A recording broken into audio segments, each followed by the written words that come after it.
Sabes, durante estos días, esta semana, estábamos mi esposa y yo a punto ya de compartir los alimentos. Y cuando llegamos a la casa para comer, mi esposa hace una pregunta y dice: ¿quién quiere orar por los alimentos?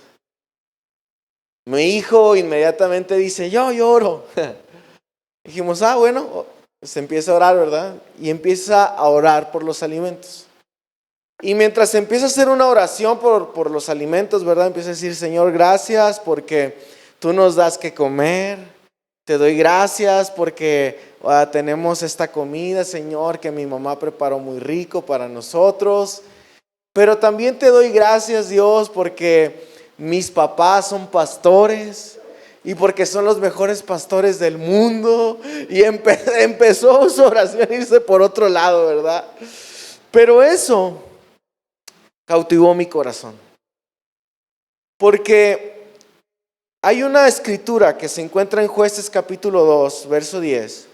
Y hoy el título, por cierto, le hemos llamado que nuestra generación conozca a Dios. Que nuestra generación conozca a Dios. Pero Jueces capítulo 2, verso 10, viene uno de los versículos tal vez que para mí son uno de los versículos más tristes que pueden existir en la palabra de Dios.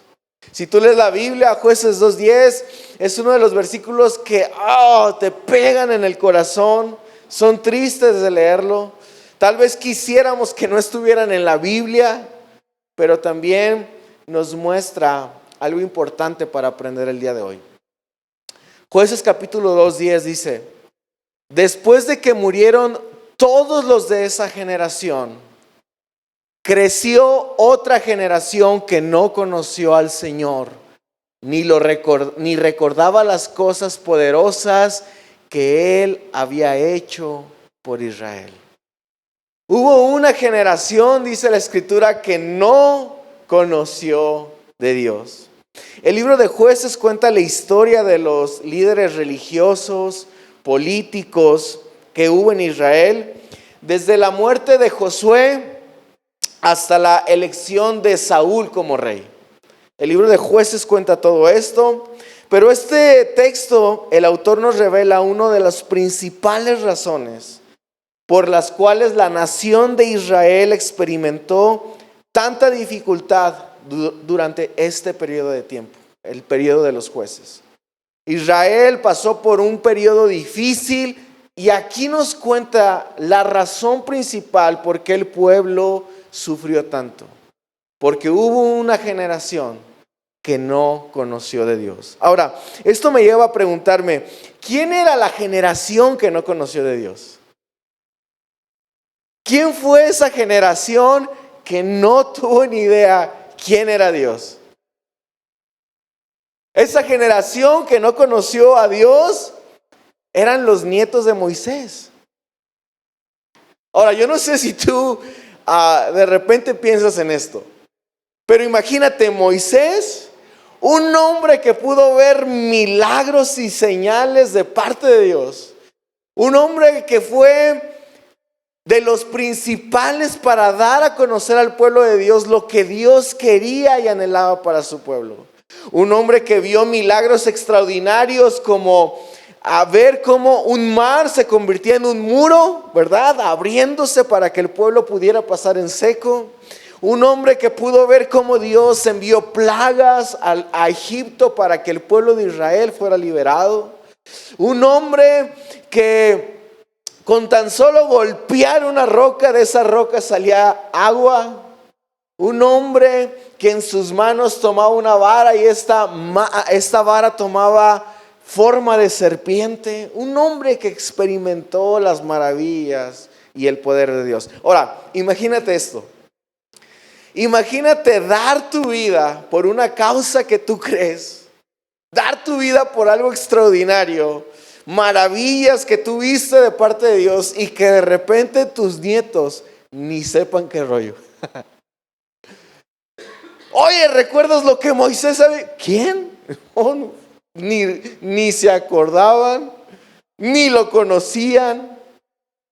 Y hubo una generación que no conoció de Dios. Ahora, ¿por qué esta generación no recordaba lo que Dios había hecho? ¿Por qué esta generación creció sin el conocimiento de Dios en sus vidas? ¿Por qué hubo una generación que pudo experimentar milagros, señales, prodigios de parte de Dios, pero hubo otra generación que ni idea de Dios? Ni sabían quién era, ni sabían lo que había hecho. ¿Qué fue lo que sucedió? Yo no sé si tú recuerdas, pero hubo una generación también que no entró a la tierra prometida.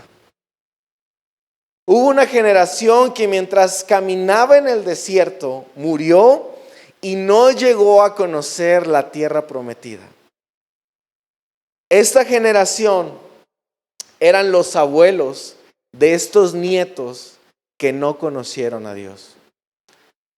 Es decir, esta generación que no conoció a Dios crecieron sin sus abuelos.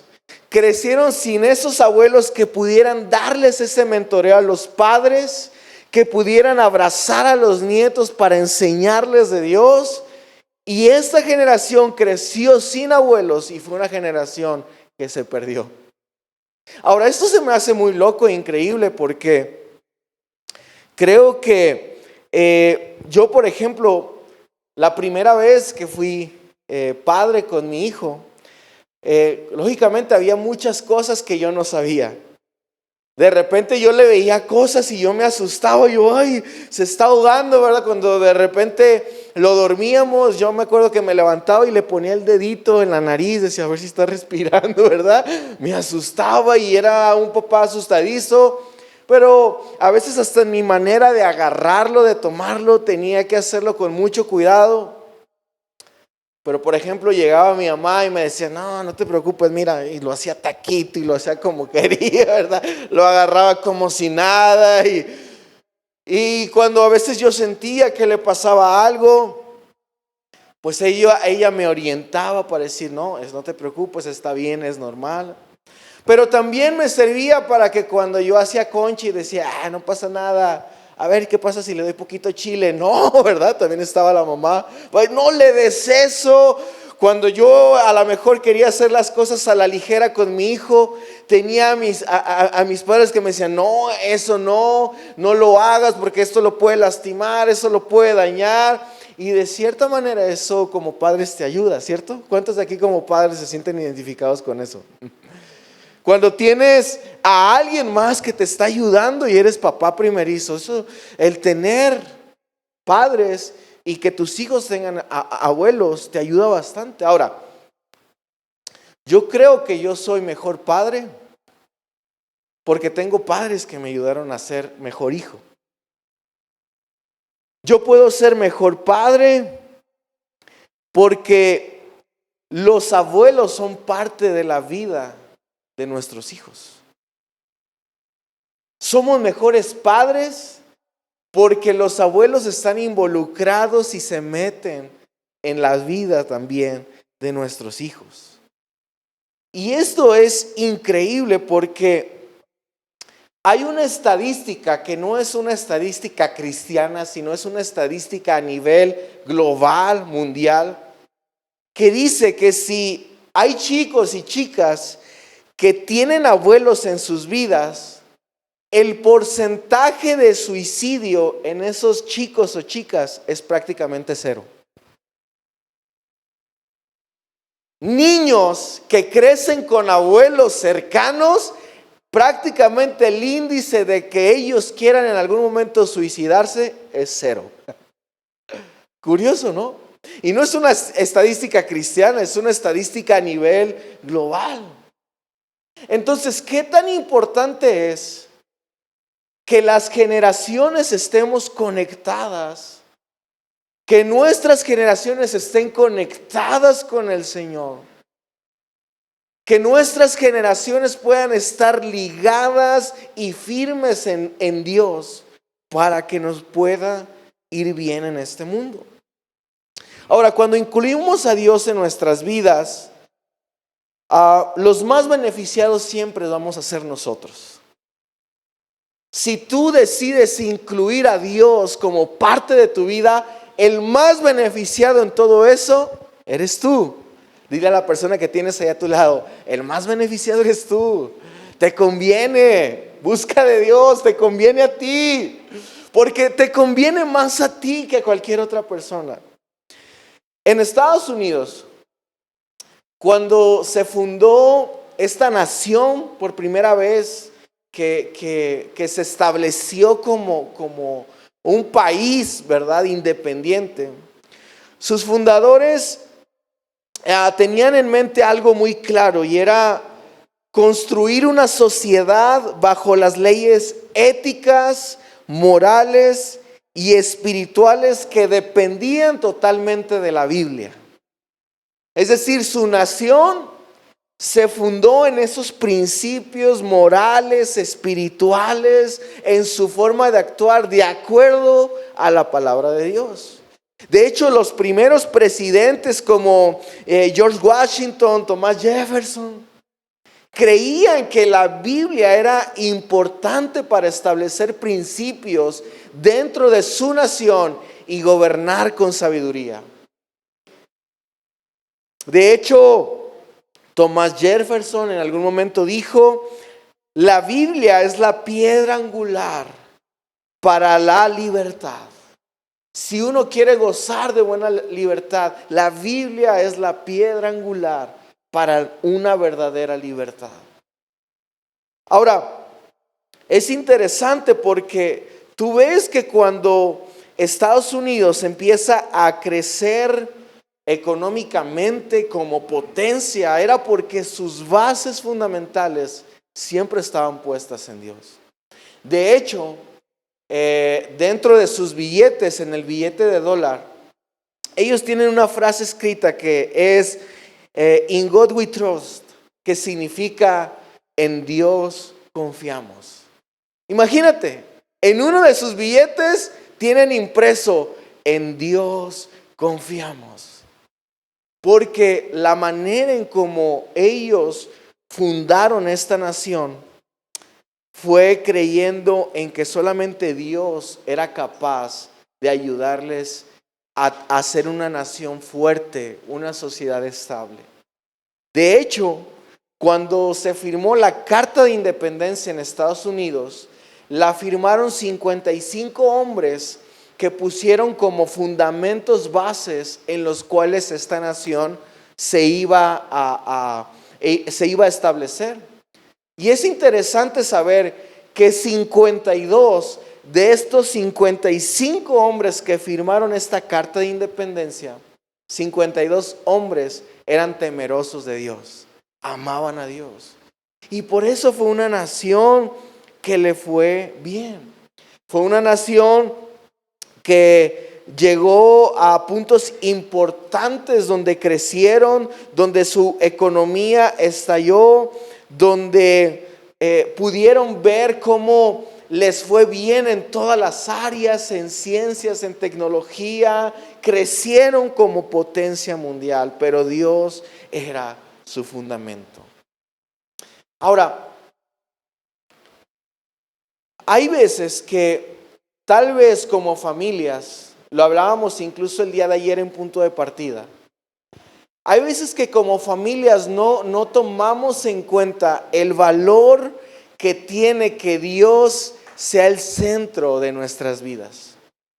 A veces capacitamos a nuestros hijos o a nuestras hijas para que puedan tener una buena carrera, para que vayan a buenas universidades, para que sean alguien en la vida, pero a veces muy pocos padres o abuelos nos preocupamos porque nuestros hijos puedan conocer a Dios, para que sus vidas y sus principios estén fundamentados en lo que Dios anhela y en lo que Dios desea. ¿Conoces al cantante Freddie Mercury? ¿Has escuchado de él? ¿No? Un cantante famoso, y aquí algunos rockeros, mi papá, Oscar, ya se van, háblame Dios, ¿verdad? Ya están siendo tocados. Freddie Mercury fue un cantante y él dijo algo en una ocasión muy especial. Él dijo: puedes tenerlo todo en el mundo y aún así ser el hombre más solo. Ese es el tipo de soledad más amarga, decía Freddie Mercury. El éxito me ha dado la idolatría del mundo, pero me ha evitado que tenga todo lo que necesitamos, que es una relación amorosa y duradera. Un hombre que tenía fama, riqueza, que lo tenía todo, prácticamente lo que para nosotros pudiera ser nuestro máximo en este mundo. Él decía: qué triste es poderte darte cuenta que estás en un punto de tu vida donde aparentemente estás rodeado de gente, pero te sientes solo, te sientes vacío. Él no había encontrado el amor ni una relación que le pudiera fortalecer en su vida. Y sabes, para Dios es muy importante que nuestras generaciones estén ligadas. Hoy en día vemos cómo hijos se rebelan en contra de los padres, y a veces uno como padre dice: ¿por qué mi hijo es un rebelde? No me quiere hacer caso en nada, y lo tratamos como el más malo, como el peor. Pero a veces no te das cuenta que tú también tuviste rebeldía, que tú también hacia tus padres tal vez no fuiste el mejor hijo. Y hay veces que hoy podemos ver que estas generaciones se han estado perdiendo. Hoy es más importante ver que cuando se muere el abuelo, ¿quién se va a quedar con los terrenos? ¿No? Si es que tiene propiedades, ¿verdad? A ver quién se va a quedar con esto, quién se va a quedar con aquello. Familias que no se hablan, que no se dirigen la palabra. Familias que de repente pierden su relación. Pero para Dios es muy importante que cada generación esté ligada. Por eso la Biblia, incluso constantemente vemos que Dios establece un principio cuando establece un pueblo. Antes la humanidad estaba lejos de Dios, nadie tenía a Dios como prioridad, pero Dios de un hombre levanta un pueblo. Y este hombre se llama Abraham. Pero es increíble cómo Dios establece el estándar que Él quería formar dentro de las naciones. Y Él dice: yo quiero ser Dios de Abraham, de Isaac y de Jacob. Ahora, curiosamente, como Dios quiso establecer su reino, hoy en día, incluso en la palabra de Dios, podemos ver que fue algo que regularmente en la palabra ya no se pudo dar más. Podemos encontrar, por ejemplo, a un David, que a lo mejor tampoco no pudo ser un hombre que pudo ser generacional, porque sus hijos se le vinieron encima, ¿no? Lo querían matar algunos de sus hijos. Pero para Dios, dentro del corazón, siempre ha estado que las generaciones puedan estar unidas. El problema, y en la vida práctica yo lo llevo, que hay muchas veces que queremos que nuestras generaciones adopten las cosas que a mí me gustaron de mi época. Y tal vez, yo recuerdo que cuando yo estaba más chico, de hecho lo hablábamos en el punto de partida también, ¿verdad? Por ejemplo, mi mamá, ella decía: yo aprendí que cuando íbamos a la iglesia teníamos todos que estar en silencio, no podíamos levantarnos ni hacer mucho ruido ni nada. Si nos distraíamos poquito, mi mamá nos daba un pellizcón, ¿verdad? Y entonces procurábamos nadie sentarse al lado de mi mamá, porque mi mamá: ay, órale chiquillo, y siéntese y cállese, ay, ¿verdad? Cuando yo nací y empecé a ir a la iglesia, fue mi misma formación. Si de repente yo como chiquillo, quería andar ahí, órale, me daban un coscorrón y siéntese, y me pellizcaban, y órale, y aquí, ¿verdad? Pero ¿qué pasó?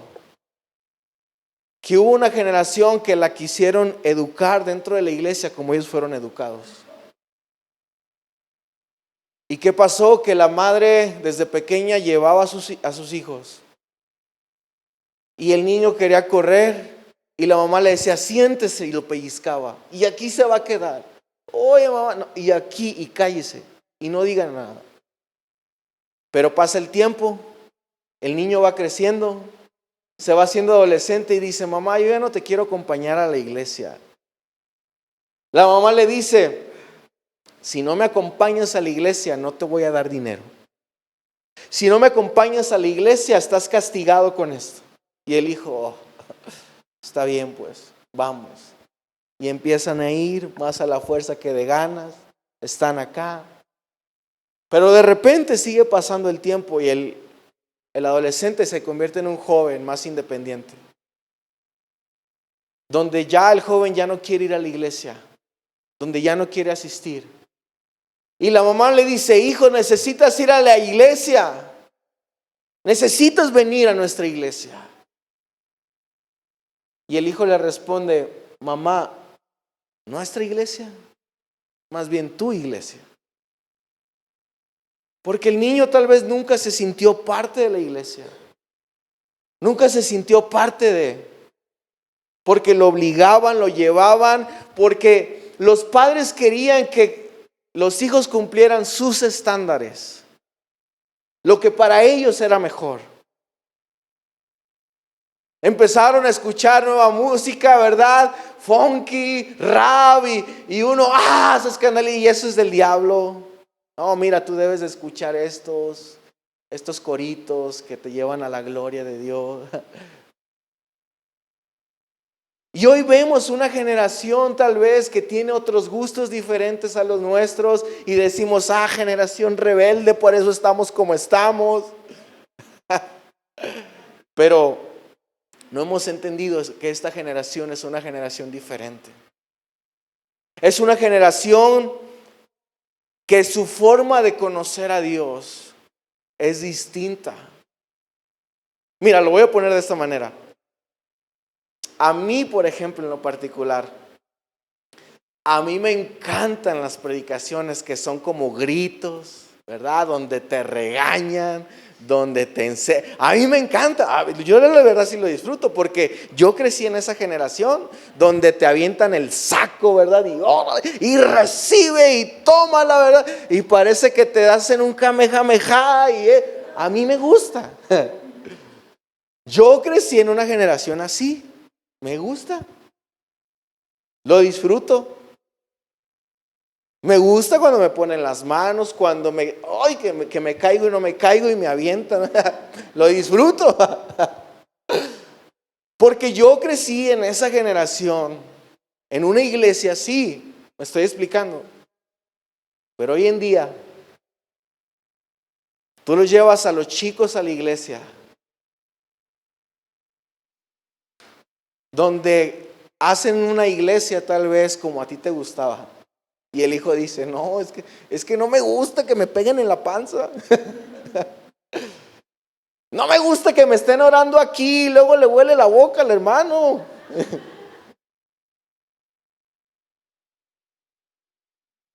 Y decimos generación rebelde.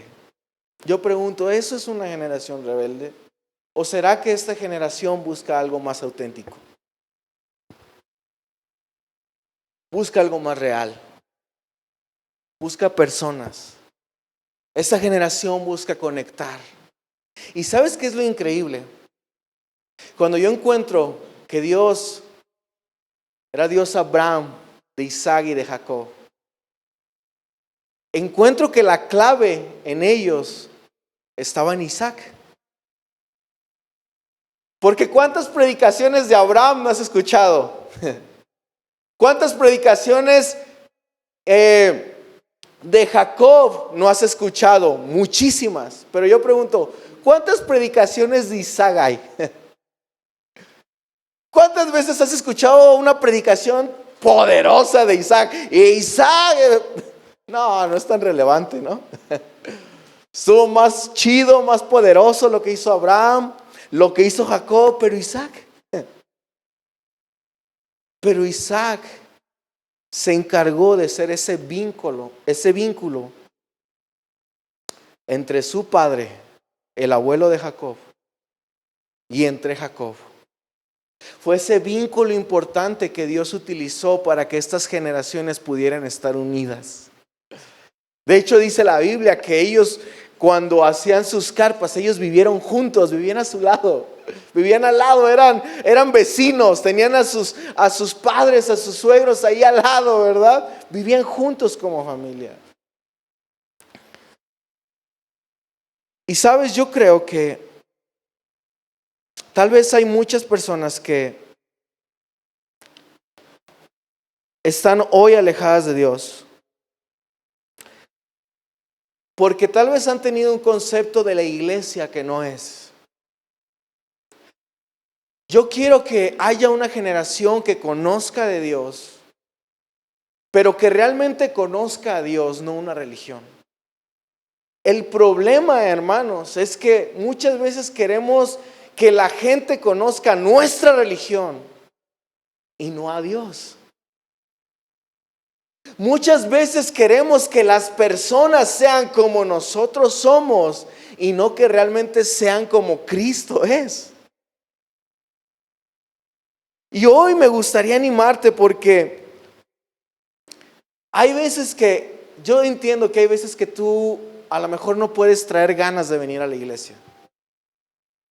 A lo mejor hoy ni traías ganas de venir. A lo mejor hoy ni traías ganas de asistir y tú dices, me obligaron, pero bueno, ya estoy aquí. Y muchas veces hay personas que no quieren venir a la iglesia porque pueden sentirse indignas. Pueden sentirse que a lo mejor, es que eso de la iglesia no sé si sea para mí. Yo traigo un montón de broncas. Pero déjame decirte algo, si estás teniendo, voy a hablarlo así de fuerte, si estás teniendo sexo fuera del matrimonio, no importa, ven a la iglesia. Si eres un drogadicto tratando de vencer a la adicción, no importa, ven a la iglesia. Si tú tal vez te emborrachaste el día de ayer por la noche y tú dices, no, me siento culpable, no importa, ven a la iglesia. Si tú en algún momento dices, es que no estoy seguro de mis preferencias sexuales y a lo mejor todavía estoy batallando con ciertas cosas, no importa, ven a la iglesia. Si tal vez tú tienes un hábito que crees que es desagradable y que no es tan sano, no importa, ven a la iglesia. Porque si fallaste otra vez, si volviste a pecar, eso no es lo importante es que vuelvas a regresar a Dios. Ven a la iglesia. Porque la iglesia a veces lo hemos convertido en un tribunal donde juzgamos a la gente que no es como nosotros. ¿Sabes? Yo me sorprendo. Ahorita llegó un señor llamado Martín. Le pregunté su nombre. Llegó todo borracho. Antes de iniciar el culto llegó aquí cayendo, sucio, con vomitada en su ropa. Y llegó aquí. Y yo veo realmente cómo es la iglesia con ese tipo de cosas. Porque cuando vemos a gente así, ahí le hablan, pastor. Y nos damos la vuelta, ¿no? Pastor, como que alguien necesita administración. Parecemos que esa gente tiene algo radioactivo, como que nos fuera a contaminar de algo, le tenemos miedo, no sabemos qué decir. Lo vemos y decimos, ay Señor, nos asustamos. Salí, le pregunté, hola, le digo, ¿en qué te podemos ayudar? Me dice, traigo mucha hambre. Me meto, le pregunto a mi esposa, oye, ¿tenemos algo de comer? Me dice, pues hay churritos y palomitas. Hay unas galletas. Digo, pues dame las galletas. Entró las galletas. Y como que las ve y ha de haber dicho, qué miserable, unas galletas. No sé, ¿verdad? ¿Qué habrá pensado? Pero algo me movió a más. Y le dije, ¿traes mucha hambre? Y me dice, sí, traigo mucha hambre. Le dije, vente, vamos a los tacos de la esquina. Lo abracé, empecé a caminar con él. Le dije, ¿cómo te llamas? Y me dice, Martín. Y le digo, ¿y cómo estás, Martín? Me dice, estoy hasta la... Y me empezó a decir groserías, ¿verdad? Yo no le dije, oh, cállate porque te voy a dar una ahí. No digas eso enfrente del pastor del cielo, que así te va. Lo empecé a escuchar. Y le dije, no te preocupes, Martín, todo va a estar bien. Yo no sé qué has pasado, pero déjame decirte que Dios te ama. Que Dios te ama y Él tiene algo para ti. Vente, vamos a los tacos, lo abracé. Cuando voy llegando a los tacos, los de los tacos ven y dicen, oye, como que, ¿qué onda, no? Llego con él, lo siento y le digo, espérame aquí, Martín. Llego a los tacos, le digo, ¿me das 3 taquitos? Le digo, ¿de qué quieres? Y la gente se quedaba así como que, ay.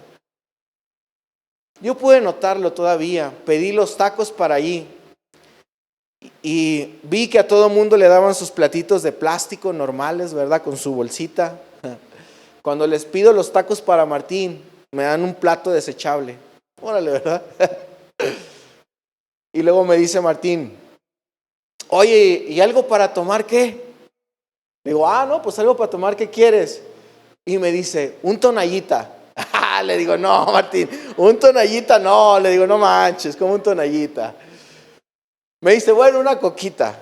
Bueno, una coquita sí, ¿verdad? Pues le compro la coquita, se la pongo allí.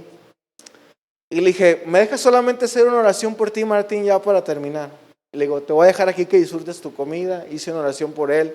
La gente se me quedaba viendo medio raro. No importa, yo la abracé, le dije, sé que Dios tiene un propósito para ti. Me vine para acá a la iglesia.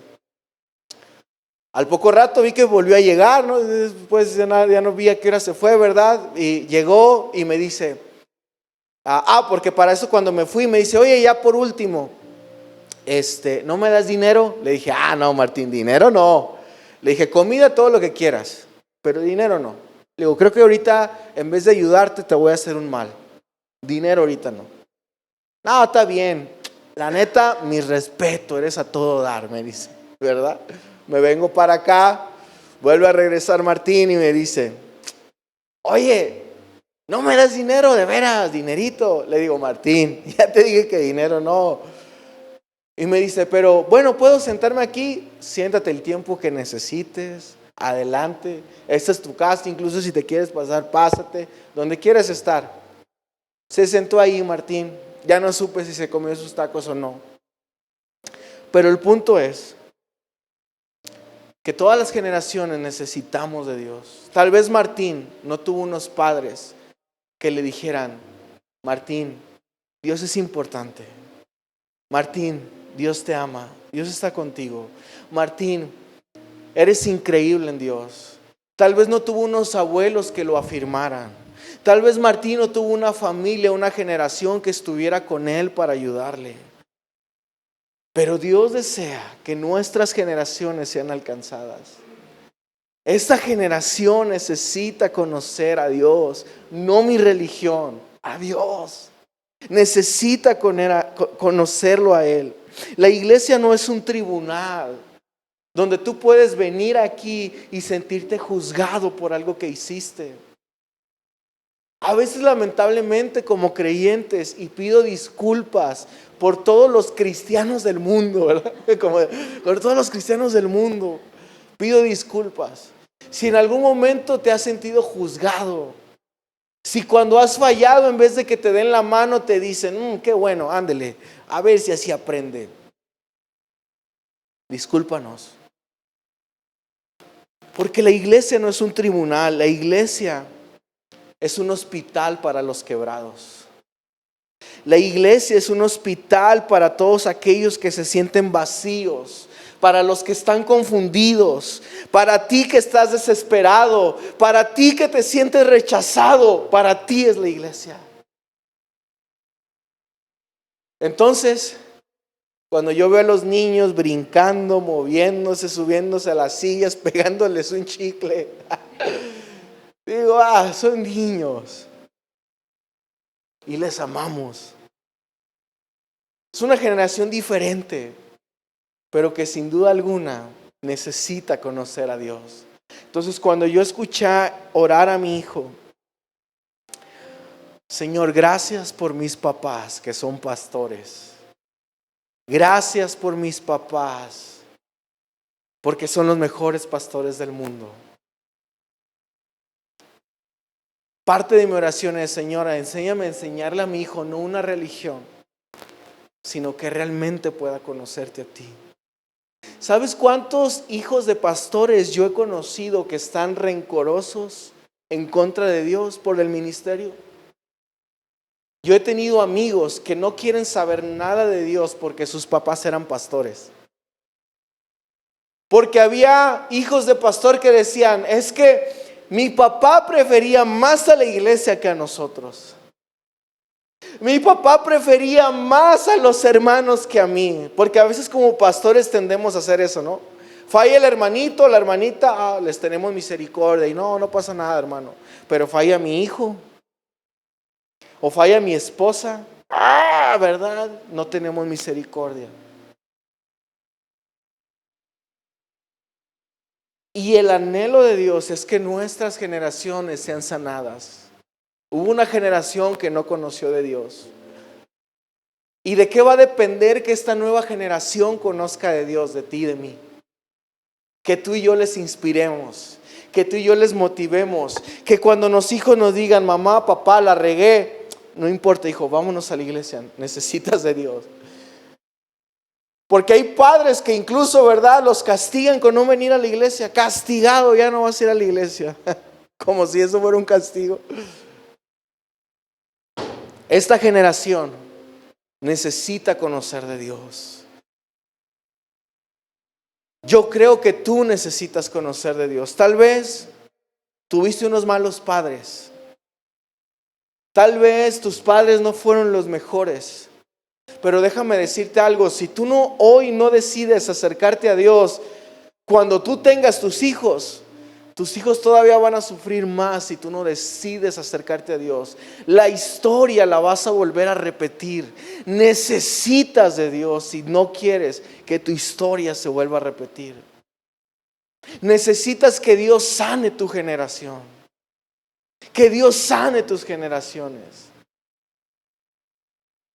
Que Dios rompa con maldiciones, que Dios te haga libre de pecados. Y este es el mejor lugar para que hoy Dios pueda sanar tu corazón.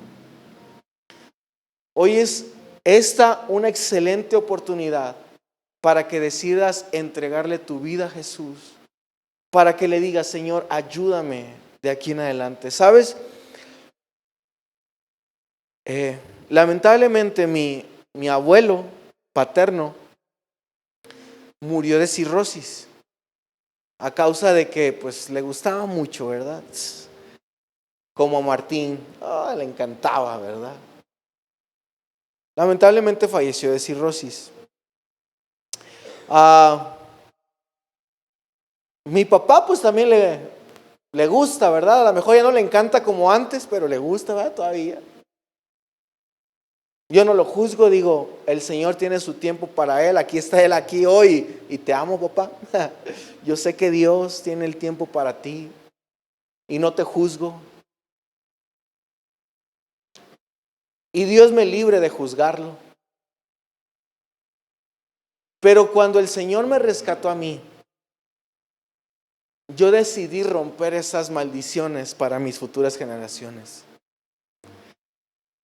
Y cuando yo decidí entregarle mi vida a Jesús, ahora yo quiero que mi hijo pueda ser yo puedo ser una inspiración para él, para que él sea mejor persona, para que sea mejor hombre de Dios, para que sea un hombre respetuoso, amable, generoso. Y ahora yo he decidido ser una inspiración para que él pueda hacer lo mismo con sus hijos y sus hijos puedan hacer lo mismo con sus hijos y las generaciones puedan ser benditas por el Señor. Hoy aún hay una generación que necesita conocer a Dios. Y hoy me gustaría que pudiéramos orar para que esta generación sea una generación que conozca de Dios. Que tú y yo podamos inspirar, que tú y yo podamos apoyar, que tú y yo podamos animar, que no podamos llegar con la vara para condenarlos, para azotarlos, sino podamos ser un medio para ayudar a otros, para restaurarlos, para animarles en su fe. ¿Te gustaría? ¿Por qué no te pones de pie conmigo unos momentos?